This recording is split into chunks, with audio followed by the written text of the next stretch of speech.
अस्सलामु अलैकुम वरहमतुल्लाहि वबरकातुह।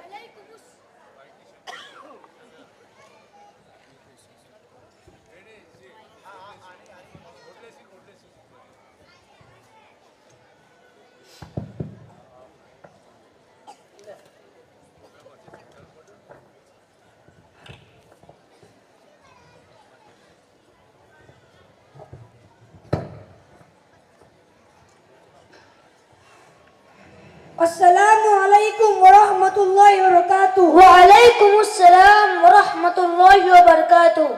भाई अठवाडिये से दिखते नहीं हो। क्या करूं भाई, घर में अवसर है। अच्छा, किसकी शादी है? अरे मेरे बेटे का अवसर है और टेंशन इस बात का है कि धंधा पानी है नहीं और खर्चा दुनिया भर का है। अच्छा, कितने खर्चे तक का टारगेट है? रहे आजकल तो 8-10 लाख तो हो जाते हैं। ओहो, इतना खर्चा किस बात का? भाई पहले तो बड़े सगे वालों को अहमदाबाद से कपड़े के जोड़े लाने दिए, उसमें 2-2.5 लाख हो गए। फिर हल्दी रात वास्ते मंडप बंधाने का और उसमें वधू को पीले कपड़े लाने देने के, उसमें 1 लाख कितना होगा। अरे अभी तो वाड़ी बुक करी है, उसके पैसे देने तो बाकी थे और उसमें वधू को खिलाने वास्ते सामान और भटियारे को देने के और 2000 मानसों को खिलाने का। फिर तो कैमरामैन को बुलाया है, उसने 10,000 मांगे हैं और वाली में स्टेज बनाने का मेरे लड़के और उसकी बबुआ से। अरे इतना खर्चा है ना कि मेरी तो नींदा झराम हो गई है। क्या करना था बता। भाई एक बात बता, क्योंकि मैंने सुना है कि इस्लाम में तो शादी सिंपल होती है और तू इतनी बड़ी झंझटा काहे तू करता है? भाई शादी शरीयत और सुन्नत के मुताबिक कर, इतना सारा खर्चा नहीं आएगा। तो इसके माटे क्या करने का भाई? भाई सुन मेरी बात, मैं नाइक मौलाना को जानता हूँ, जब बहुत बड़ा आलिम दीन है तो अपने इनको बुला के इसके बारे में पूछते हैं। हाँ ठीक है, लाना बीच फोन मार के पूछ लेता हूँ।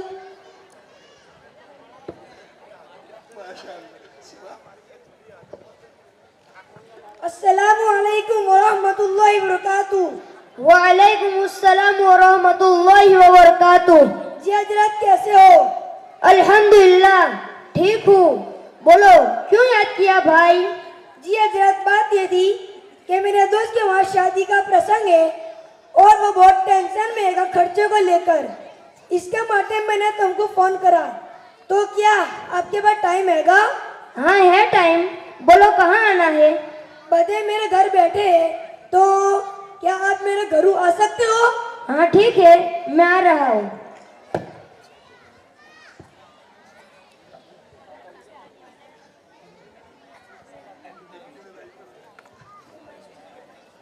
अस्सलामु अलैकुम वरहमतुल्लाहि वबरकातुह। वालेकुमुस्सलाम वरहमतुल्लाहि वबरकातुह। जी हजरत खैरियत से हो? अल्हम्दुलिल्लाह, अल्लाह ताला का शुक्र है। बोलो आपका क्या मसला था? जी हजरत, ये मेरा दोस्त है और उसके बेटे की शादी है, तो वो कह रहा था कि घर वाली पटकियाँ खाती है और बजट सेट नहीं होता, और इसने मुझे बहुत सारा गिनाया ये पहले बदल सके वालों को कपड़े के जोड़े लाने देने के, और फिर दूल्हा दुल्हन के वास्ते वाड़ी में फोटोग्राफर को बुलाने का, और फिर उनके वास्ते वाड़ी में स्टेज बनाने का। इसके माटे खर्चा बढ़ जाता है, इसलिए ये बहुत टेंशन में घूमता है। तो क्या करने का?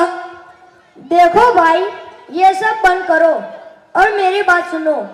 अल्लाह ताला ने शादी को इतना आसान बनाया है कि उसमें किसी किस्म का टेंशन आ ही नहीं सकता, और अगर टेंशन है तो उसकी वजह एक कज है, और वो शरीयत और सुन्नत से हटकर आजकल के नए खुराफात है।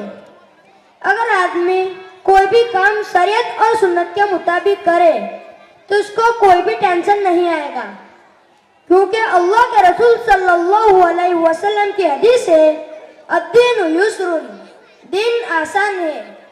तो कैसे आसान है, उसका एक उदाहरण देता हूँ कि अल्लाह के रसूल सल्लल्लाहु अलैहि वसल्लम ने उम्मुल मुमिनीन हजरत मैमुना रदियल्लाहु ताला अन्हा से निकाह भी सफर में किया, और रुखसती भी सफर में हुई, और वलीमा भी सफर में किया।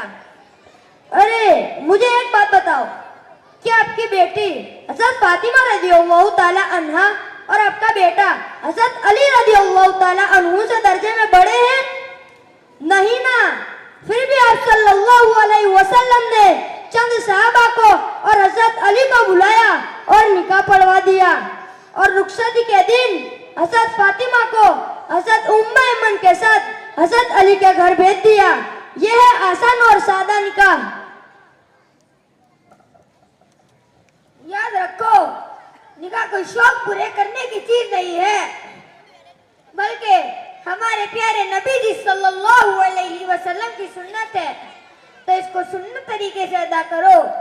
और सुन्नत तरीका ये है कि मस्जिद में किसी फर्ज नमाज के बाद 2 गवाहों की मौजूदगी में और वकील की इजाजत से कबूल करवा लो, फिर छुहारे वगैरह तकसीम कर लो, और अगर अल्लाह ने मान दिया है तो रुखसती के बाद अपनी ताकत के बकदर मेहमानों को खिला दो।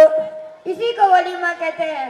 यह निकाह कोई लंबा चौड़ा इंतजाम करना जरूरी नहीं है।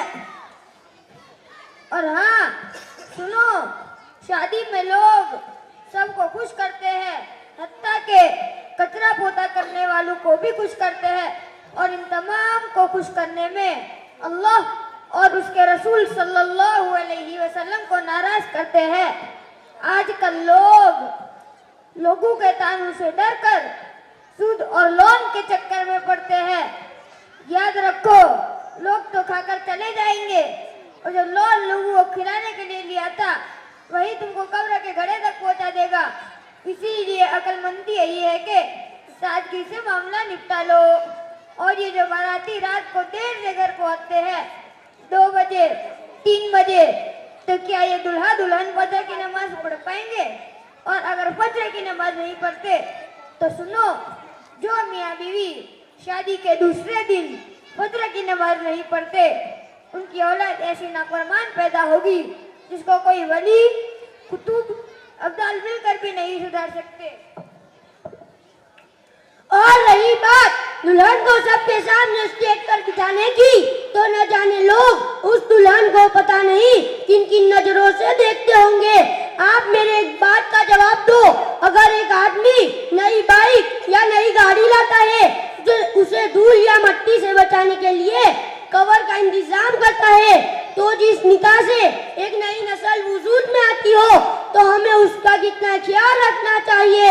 तो मेरे भाई याद रखो, इन तमाम खुराफात के नुकसान ये है, जिंदगी भर घर में लड़ाई झगड़े और मियाँ बीवी की आपस में नाराजगी, और वही नुकसानात बच्चों में मुंतकिल होते हैं, और न जाने क्या क्या नुकसानात है। जिंदगी भर के नुकसानात से बचने के लिए हमें शादियों में खुराफात से बचना होगा। भाई बात समझ में आई कि नहीं? जी अल्हम्दुलिल्लाह।